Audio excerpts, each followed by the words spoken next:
শাহরুখ খানের পাঠান সিনেমা হয়তো নিশ্চয়ই আপনারা দেখেছেন এবং এই সিনেমায় দেখানো আকর্ষণীয় দৃশ্যগুলো দেখে আপনিও হয়তো উত্তেজিত হয়েছেন, কারণ এই ধরনের দৃশ্য দেখে আমরা সিনেমা হলে হাততালি এবং শীষ বাজিয়ে আনন্দ প্রকাশ করি। কিন্তু কখনো কি ভেবে দেখেছেন সিনেমায় দেখানো এই বিপজ্জনক অ্যাকশনগুলো কিভাবে তৈরি করা হয়? সত্যি কি শাহরুখ খান বা সালমান খানের মতো সুপারস্টাররা গাড়ি উড়িয়ে দেয় বা হেলিকপ্টার থেকে স্টান্ট করে এবং গুন্ডাদের মারধর করে, নাকি এর ভেতরে লুকিয়ে রয়েছে কোনো গোপন রহস্য?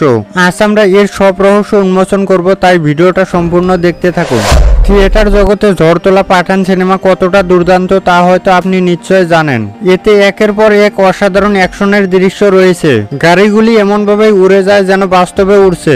এই সিনেমার মোট বাজেট হলো 2,500 কোটি টাকা। বাজেটের কথা শুনে আপনি হয়তো ভাবছেন যে এত ব্যয়বহুল সিনেমা বানানো হয়েছে, তাই হয়তো সত্যি সত্যি এই গাড়িগুলোকে জ্বালিয়ে দেওয়া হয়েছে। তাহলে কি সত্যি সত্যি সিনেমায় দেখানো এই গাড়িগুলো জ্বালিয়ে দেওয়া হয়? উত্তর হলো একদমই নয়। কেউ এত পাগল নয় যে এত লক্ষ কোটি টাকার দামের গাড়ি উড়িয়ে দেবে, বরং এইসব কাজের আসল নায়ক হলো কম্পিউটার। এর সাহায্যে এডিটিং করা হয় এবং সিনেমায় আপনি যে গাড়িগুলো উড়ে যাওয়া বা দুর্ঘটনায় দেখতে পান সেগুলো আসল গাড়ি নয়, বরং বড় গাড়িগুলোর জায়গায় তাদের খেলনা মডেল ব্যবহৃত হয় এবং আসল গাড়ির মতোই দেখতে হয়। আর এই দৃশ্যগুলো খোলা রাস্তায় নয়, বরং কোরমা একটা স্টুডিওতে শুট করা হয়। তো চলুন বিস্তারিতভাবে দেখে নেওয়া যাক যে আমাদের চোখকে কিভাবে ধোঁকা দেওয়া হয়। প্রথমে এই ছোট ছোট খেলনা মডেলের গাড়িগুলো বিশেষভাবে তৈরি করা হয় এবং তারপরে এই গাড়িগুলো নিয়ে একটা দৃশ্য শুট করা হয়। এরপর কাঠের মঞ্চে কৃত্রিম একটা রাস্তা তৈরি করা হয় যা দেখতে আসল রাস্তার মতোই লাগে। তারপর দৃশ্যর প্রয়োজন অনুসারে গাড়িগুলো সেট করা হয় এবং তাদের অবস্থান ঠিক করা হয়।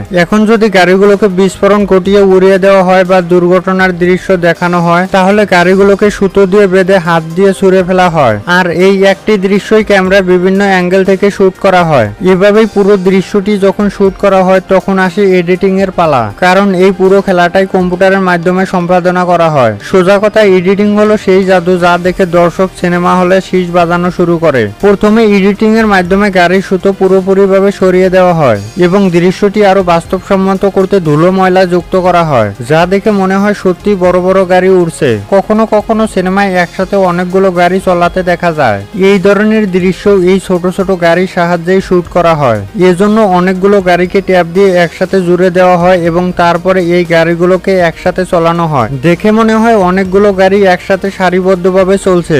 এভাবে গাড়িগুলোকে একসাথে চালানোর দৃশ্য শুট করা হয়। কিন্তু এখন প্রশ্ন হলো কিভাবে গাড়িগুলোকে জ্বালানোর দৃশ্য শুট করা হয় যেখানে গাড়িগুলোর ভিতরে বিস্ফোরণ ঘটে? এই ধরনের কীর্তি অনেক চতুরতার সাথে করা হয়। প্রথমে এখানে গ্রিন স্ক্রিন ব্যবহার করা হয় যা প্রযুক্ত ভাষায় ক্রোমা ফ্রেম নামে পরিচিত। এরপর ছোট ছোট গাড়িগুলো গ্রিন স্ক্রিনের সামনে রাখা হয় এবং তারপর এই গাড়িগুলোর ভিতরে ধূপবাতি জ্বালিয়ে দেওয়া হয় যাতে ক্রমাগতভাবে ধোঁয়া বের হতে থাকে। যেসব গাড়িতে বিস্ফোরণের দৃশ্য দেখানো হয় তাদের ভেতরে মোমবাতি জ্বলিয়ে আগুন ধরানো হয়। এরপর এগুলো একে অপরের উপরে ফেলে দেওয়া হয় বা ভিতরে বিস্ফোরণ ঘটানো হয়। এইভাবে প্রয়োজন অনুসারে সেই দৃশ্য সম্পাদন করা হয় এবং নিখুঁতভাবে সিনেমা তৈরি করা হয়। তবে এখনো তো শুধু শুরু, কারণ সিনেমায় দেখানো অসাধারণ এবং আশ্চর্যজনক দৃশ্য থাকে যেগুলোর বেশিরভাগই গ্রাফিক্স এবং ভিজুয়াল এফেক্টসের খেলা। তবে এই দৃশ্যগুলো আরো বাস্তবসম্মত করতে দৃশ্যর বিস্তারিত বিবরণ এবং ভিজুয়ালাইজেশনের প্রচুর মনোযোগ দেওয়া হয়, যাতে দর্শক সিনেমায় গিয়ে ভাবতে বাধ্য হয় যে সিনগুলো সত্যি ঘটেছে এবং উড়ন্ত গাড়িগুলো বাস্তব। আপনারা হয়তো নিশ্চয়ই অনেকবার সিনেমায় হেলিকপ্টার থেকে ঝুলে থাকা বা তার উপর দাঁড়িয়ে স্ট্যান্ড করার দৃশ্য দেখেছেন। আমাদের খিলাড়ি কুমার অর্থাৎ অক্ষয় কুমার এই ধরনের স্ট্যান্ড সবচেয়ে বেশি করেন। এমনকি ক্রিস সিনেমায় ঋত্বিক রোশনকে প্লেন থেকে ঝুলতে দেখা গেছে, যা সত্যি আসলেই দুর্দান্ত। কিন্তু আপনি কি জানেন এই দৃশ্য কিভাবে শুট করা হয়েছিল? ক্রিস মুভিতে ঋত্বিক রোশনকে প্লেনের সাথে যুদ্ধ করা দেখানো হয়েছিল, কিন্তু আপনি জানলে অবাক হবেন যে সেখানে কোনো আসল প্লেনই ছিল না, বরং পুরো দৃশ্যটি ক্রোমা এবং ভিএফএক্স প্রযুক্তি ব্যবহার করে শুট করা হয়েছিল।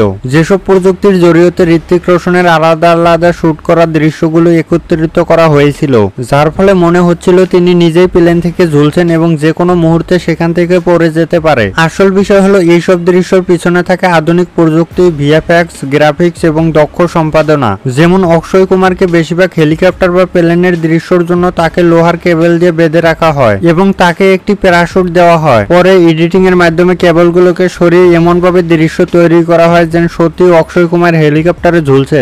এসব শুটিং করার সময় হেলিকপ্টার খুব কম উচ্চতায় ওড়ে এবং তার গতি খুব কম থাকে যাতে কোনো বিপদ ঘটে না। এছাড়াও অভিনেতার নিরাপত্তার জন্য পুরো সুরক্ষা ব্যবস্থা রাখা হয়। তো আজকের ভিডিওতে এই পর্যন্ত। আরো এরকম চমক প্রদর্শন ভিডিও পেতে আমাদের চ্যানেলটাকে সাবস্ক্রাইব করতে ভুলবেন না।